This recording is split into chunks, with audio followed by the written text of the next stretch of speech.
So hello hi everyone, कैसे हैं आप सब लोग।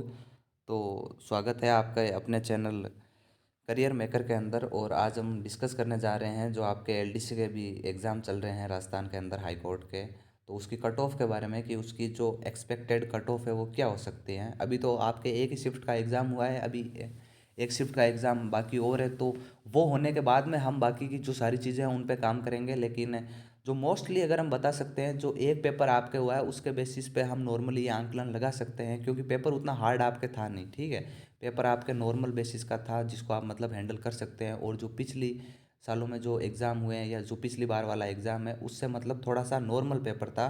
तो उसके बेसिस पे हम ये आंकलन करने की कोशिश करेंगे या ये समझने की कोशिश करेंगे कि अगर आपके पर्टिकुलर कोई सब्जेक्ट में कितने मार्क्स आ रहे हैं या आप कितना स्कोर करना है, आप कितना स्कोर कर रहे हैं और जो आपका स्कोर है क्या वो कट ऑफ के पास जा रहा है। तो उस चीज़ को हम इस वीडियो के अंदर देखने की कोशिश करेंगे। तो चलिए शुरू करते हैं। सबसे पहले हम इसके अंदर समझते हैं कि टोटल पोस्ट कितनी थी। तो टोटल पोस्ट आपने एग्ज़ाम फॉर्म भरा होगा, आपको नॉर्मली पता ही होगा 2756 आपके टोटल पोस्ट थी। उसके बाद में देखते हैं सेफ़ स्कोर। सेफ़ स्कोर का मतलब अगर आप सेफ़ जोन में है या नहीं है, आप जो पेपर करके आए हैं अगर उसके अंदर आपके नॉर्मली कितने नंबर आ रहे हैं, मतलब जो नॉर्मली अभी मैं बताऊंगा, अगर आप उस स्कोर के बीच में है तो आप सेफ जोन के अंदर है। तो सबसे पहले हम इसके अंदर देखते हैं हिंदी का।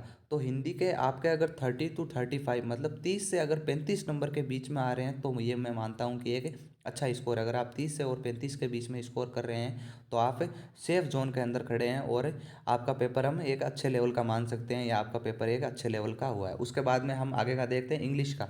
तो इंग्लिश में भी यही नॉर्मली मान सकते हैं। इंग्लिश तो वैसे भी आपको नॉर्मल थोड़ी सी डिफ़िकल्ट सी लगती है। उसके अंदर भी अगर आप 30 to 32 मतलब 30 से 35, 30 से 32 के बीच में अगर आपके ये चीज़ें आ रही है तो वो आपका एक अच्छा स्कोर होगा इंग्लिश के अंदर।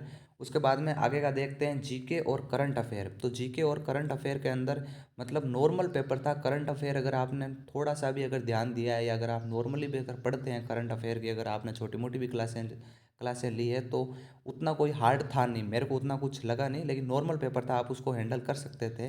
तो उसके अंदर अगर आपके 35 से 40 नंबर के बीच में आ रहे हैं, क्योंकि देखिए आपके स्कोरिंग सब्जेक्ट हिंदी हो गया, जीके और करंट अफेयर यही है। इंग्लिश के अंदर आप थोड़ा सा हार्ड फील करते हैं, आपको थोड़ी सी दिक्कत आती है। तो अगर आप हिंदी और करंट अफेयर के तो क्वेश्चन बिल्कुल ईजी थे, बिल्कुल नॉर्मल क्वेश्चन थे, उतने हार्ड क्वेश्चन थे नहीं। तो आपका जो मेन मोटिव है वो यही होना चाहिए कि जीके और करंट अफेयर हो गया और हिंदी के अंदर आप जितना स्कोर कर सकते हैं आप उतना करके आए। क्योंकि इंग्लिश के अंदर फिर अगर आपके नंबर कटेंगे तो वो वाला पोर्शन आपके यहाँ पे कवर अप हो जाएगा।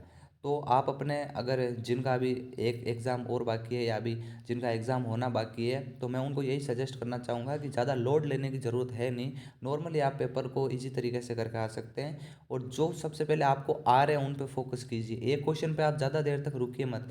एक क्वेश्चन पे अगर आप टाइम वेस्ट करेंगे तो आपका माइंड सेट फिर वैसे गलत होने लग जाएगा कि मैं इसको कर पाऊंगा या नहीं कर पाऊंगा। और बाकी की चीज़ें उसके चक्कर में, एक क्वेश्चन के चक्कर में जो आपके फिर क्वेश्चन छूट जाते हैं, एक क्वेश्चन के चक्कर में आपके 3 या 4 क्वेश्चन है, वो जो क्वेश्चन है वो आपके पीछे रह जाते हैं। तो सबसे पहले जो आपको आ रहे हैं उनको हैंडल कीजिए। दूसरी एक बात मेन ये बात है कि अगर आप यूपीएससी के अंदर एक फॉर्मेट समझते हैं तो वहाँ पे बच्चे क्या करते हैं, नॉर्मली सबसे पहले एलिमिनेशन जो फैक्टर होता है कि आप एलिमिनेट कैसे करते हैं। एक क्वेश्चन के अंदर आपको सबसे पहले जो चीज़ करनी है वो है कि राइट आंसर फाइंड आउट करने से पहले, सही उत्तर निकालने से पहले आप एलिमिनेट कीजिए, जो गलत है उनको निकालिए। जैसे कि आपके एक क्वेश्चन के अंदर 4 ऑप्शन है, 4 ऑप्शन में आप उसको निकालने की सबसे पहले कोशिश कीजिए जो कि आपके गलत है। ठीक है, जो गलत है उसको आप निकालने की सबसे पहले कोशिश कीजिए। तो उससे अगर आप उसको निकाल देंगे तो एक या दो ऑप्शन को अगर आप एलिमिनेट कर देंगे, उसको निकाल देंगे, तो उसके बाद आपके पास 2 ऑप्शन बचेंगे। उन दो में से आप नॉर्मली आराम से इजीली सेलेक्ट कर सकते हैं और 90% चांसेस हैं कि आपके वो जो उत्तर है, वो जो आंसर है वो सही होगा।